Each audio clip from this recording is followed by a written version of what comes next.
और तमिलनाडु के नए मुख्यमंत्री ओ पनीरसेल्वम ने अपने करियर की शुरुआत चाय की दुकान से की थी, लेकिन धीरे धीरे वो तमिलनाडु की मुख्यमंत्री जयललिता के खास हो गए। जयललिता सरकार में महत्वपूर्ण मंत्रालय अपने हाथ में रखने वाले पनीरसेल्वम पर जयललिता का इतना विश्वास था कि जब भी भ्रष्टाचार के आरोपों में उन्हें अपने पद से इस्तीफा देना पड़ा, पनीरसेल्वम को ही मुख्यमंत्री पद पर उन्होंने आसीन किया। तीसरी बार तमिलनाडु के मुख्यमंत्री पद पर बैठने वाले ओ पनीरसेल्वम के बारे में कहा जाता है कि वो कभी चाय की दुकान के मालिक थे और प्रधानमंत्री नरेंद्र मोदी की तरह ही वो भी कभी चाय बेचा करते थे। ओ पनीरसेल्वम का जन्म 14 जनवरी 1951 को तमिलनाडु के पेरियाकुलम में हुआ था। कहा जाता है कि 1970 के दशक में उन्होंने अपने एक दोस्त के साथ मिलकर ठेणी में पीवी कैंटीन नाम से चाय की दुकान खोली थी, जिसे 80 के दशक में उन्होंने अपने भाई को सौंप दिया।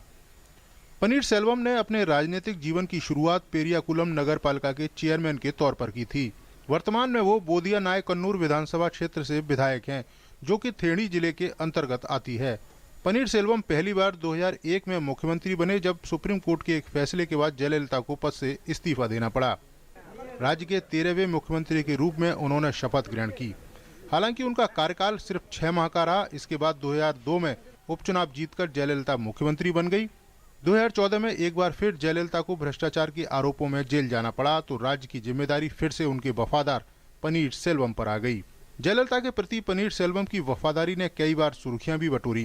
मुख्यमंत्री बनने के बाद जयललिता को दंडवत प्रणाम करने की तस्वीरें सोशल मीडिया पर वायरल हुई, तो जयललिता की तस्वीर को सामने रखकर कैबिनेट मीटिंग की अध्यक्षता करते हुए तस्वीर भी मीडिया में छाई रही। कई बार सार्वजनिक रूप से जयललिता के लिए रोते हुए भी पनीरसेल्वम को देखा गया। कहा तो ये भी जाता है कि मुख्यमंत्री पद पर रहते हुए वो कभी भी उस कुर्सी पर नहीं बैठे जिस पर जयललिता बैठती थीं, लेकिन अब वो तमिलनाडु के मुख्यमंत्री हैं। उनके ऊपर चुनौतियां भी कई सारी हैं। तमिलनाडु की राजनीति में जैसा कद जयललिता का था, अब सभी पनीरसेल्वम की तुलना उनसे करेंगे। जिन कामों को अम्मा ने राज्य के लोगों के लिए शुरू किया, अब उन कामों को आगे ले जाने की जिम्मेदारी भी उन्हीं के कंधों पर है। Neeraj Singh, DD news, Delhi.